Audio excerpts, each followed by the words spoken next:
پیدا نہیں کیا ہے سوائے ایک بات کہ نمک کھارو، میرا نمک کھاتے ہو۔ میری دھرتی پر تمہاری زندگی گزر رہی ہے۔ اس سے پہلے اسی زمین پر کتنے اولیاء گزرے ہیں، کتنے انبیاء، کتنے میرے دشمن آئے ہیں۔ سب کو میں نے پالا تھا، میں نے پیدا کیا ہے، اور سب کو میں نے ایک ہی امتحان میں ڈالا تھا، ایمان کے امتحان میں، کہ فلا تجعلوا للہ اندادا وانتم تعلمون۔ بڑے ہوش مند اور ہوشیار ہو، ہر مسئلہ تمہاری زندگی کا ہے، کس طرح سے بڑھ چڑھ کر اس کے متعلق زبان کھولتے ہو، کیسے کیسے انوکھے انداز اور کیسے مضبوط فیصلوں کے ساتھ تم سامنے آتے ہو۔ اور یہ کتنی سادی اور صاف بات ہے کہ تمہاری زندگی اور زندگی سے متعلق جو چیز ہے یہ سب میرے احسان کی مظہر ہے، اور صرف تم ہی نہیں بلکہ تم سے پہلے اس دنیا میں جتنے آئے تھے، چاہے وہ میرے کسی قسم کے بندے ہوں، نہ فرمان ہوں، نہ شکرے ہوں، نمک حرام ہوں، سب میرے احسان میں دبے ہوئے تھے، میرے ہی ان کے اوپر اثر تھا۔ تو ان میں سے بعض ظالموں نے نمک حرامی کی انتہا کر دی کہ میرا کھانے کے بعد میرے بندوں کو انہوں نے گن گایا، ان کی پوجا، ان کی پکارے، ان کی گردش کی۔ کچھ رہے ایسے اللہ کے، اور میرے بندے اللہ نے فرمایا ایسے فرما بردار رہے، نمک حلال رہے، وفا شیار رہے، کہ انہوں نے مجھے اپنا مالک مانا، میرے سامنے سر جھکایا، خطائیں ہوئی، پھر توبہ کر کے پلٹے، دنیا کو بھی ہوشیار کیا، بات کھول کر ان کے سامنے لائے کہ دیکھو بھائیو، ایک ہی مسئلہ ہے۔ اللہ فرماتا ہے وما خلقت الجن والانس الا لیعبدون، کہ انسان ہو یا جن کو ہم نے مکلف بنایا ہے، جن کو ہم نے آزمایا ہے، امتحان کی لیا ہے، ایک ایمان کا امتحان، بندگی اور تقوی کا امتحان، صرف ایک ہی امتحان ہے کہ صرف تم بندے اس کے ہو جس نے تمہارے ساتھ سب کچھ کیا ہے، تمہارے بدن کا ایک ایک رونٹا، ایک ایک بال اس نے پیدا کیا، تمہاری زندگی کسی جگہ پر کسی اور کا ہاتھ، کسی اور کی احسان کی کوئی کوشش یا کوئی ایسی نعمت تم بتا سکو کہ جو کسی اور کا وہ عطیہ ہو، تب تو بات آ۔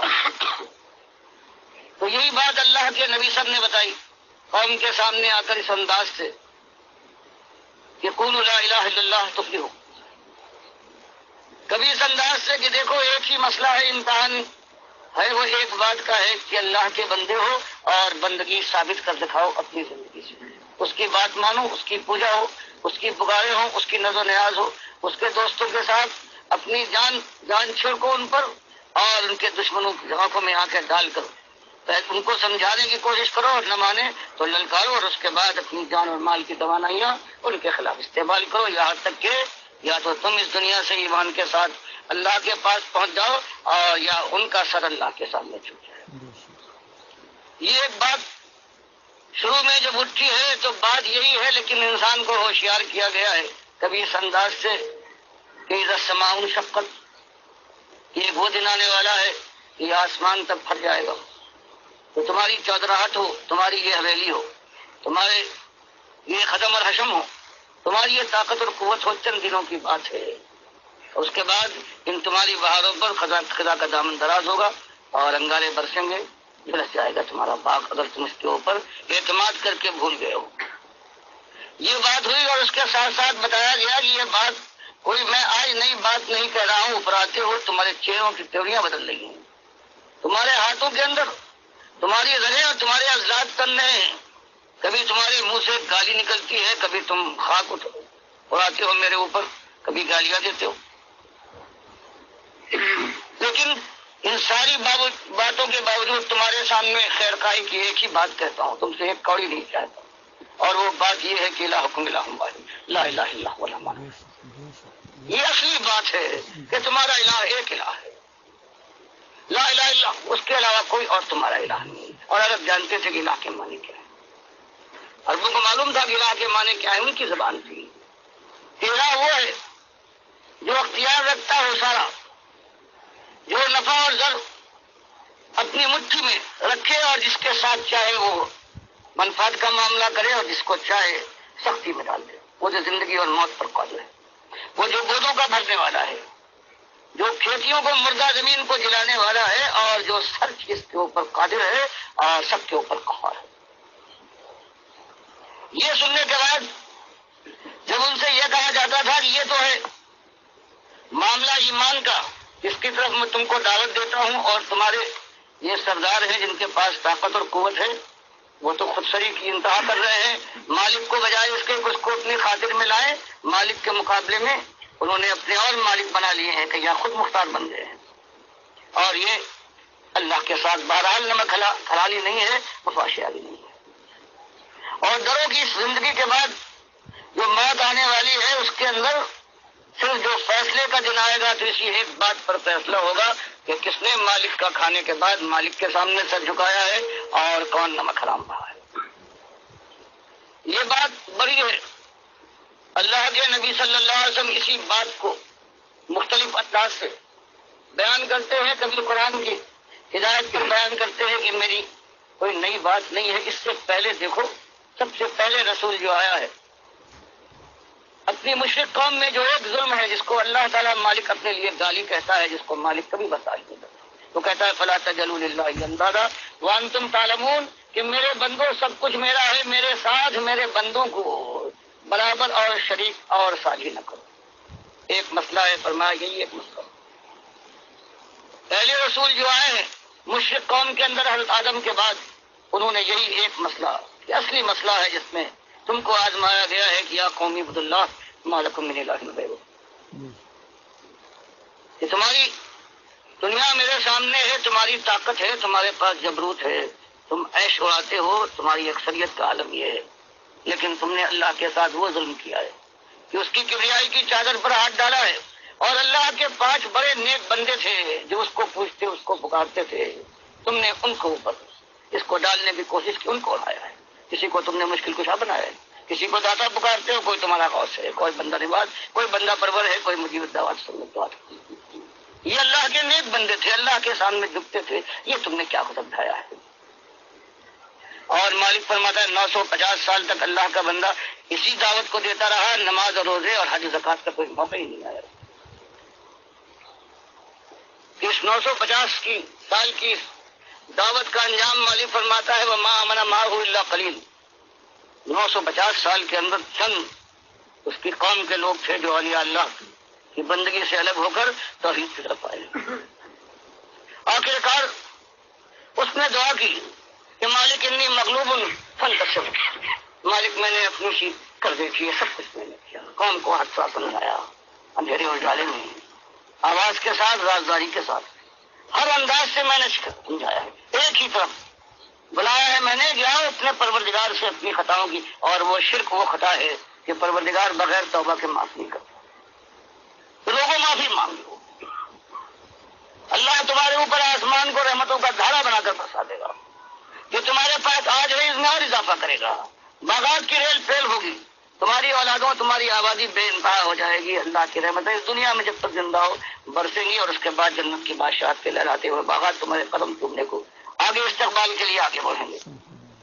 مالک فرماتا 950 سال تک ہمارے اس بندے نے اپنی قوم کے اندر اپنا کلیجہ نکال کر ڈال دیا، اور سوائے گنتی کے لوگ ایمان لائے ہیں۔ پھر جب وہ تنگ آ گیا ہے اس نے ہم کو آواز دی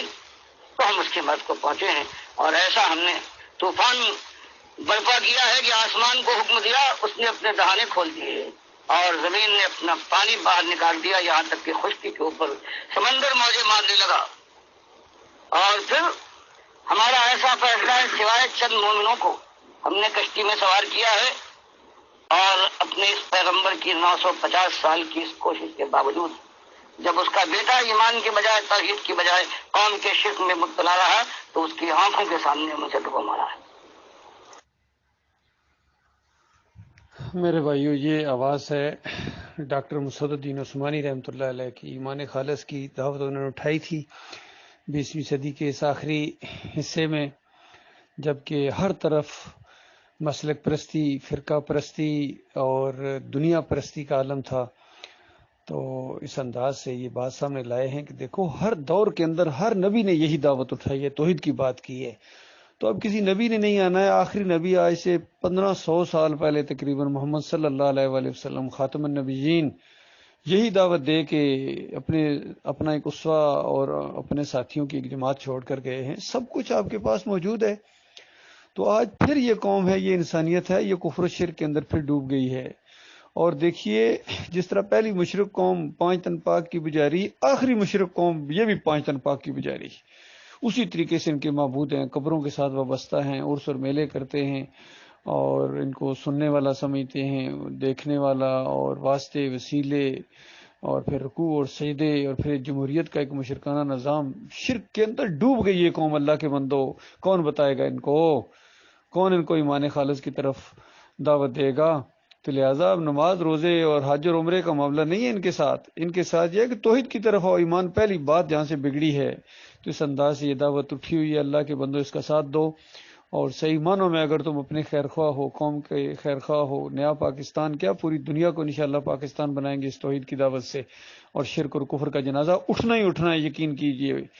یہ تو اور بات ہے کہ اللہ تعالیٰ ہمیں استعمال کرے. ہم کمزوروں کو اللہ تعالیٰ نے چھانٹا ہے اس توحید کی دعوت کے لیے. تو یہ دعوت ہے، بہترین چیز ہمارے حصے میں آئی ہے. اللہ کے بندو یہ اس دنیا کا نمبر 1 مسئلہ اگر آپ کا نہیں ہے تو پھر آپ ایمان خالص کو نہیں سمجھے ہیں. یہ ایمان کا مسئلہ، توحید کا مسئلہ، اللہ کی طرف بلانے کا مسئلہ، دعوت کا مسئلہ،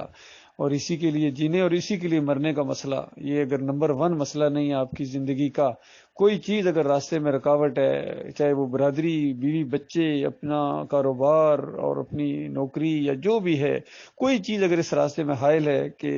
کسی اور کی وجہ سے آپ اس دعوت کے اندر کچھ لچک یا کمزوری یا پیچھے ہٹنے کا نام ہے، تو پھر آپ ایمان خالص کو نہیں سمجھے ہیں، پھر بڑی مشکل میں پڑ جاؤ گے اللہ کے بندو. لہٰذا ہمارے قریب ہونے کی کوشش کرو. ہم ایمان کی شمع کو انشاءاللہ بجھنے نہیں دیں گے، جاری رکھے ہوئے ہیں. اسی انداز سے یہ دعوت آگے بڑھے گی جس شان کے ساتھ یہ اٹھی تھی. باقی بڑے بڑے آئے ہیں، ان سے بڑی بڑی امیدیں بھی وابستہ تھی، لیکن ایسا جب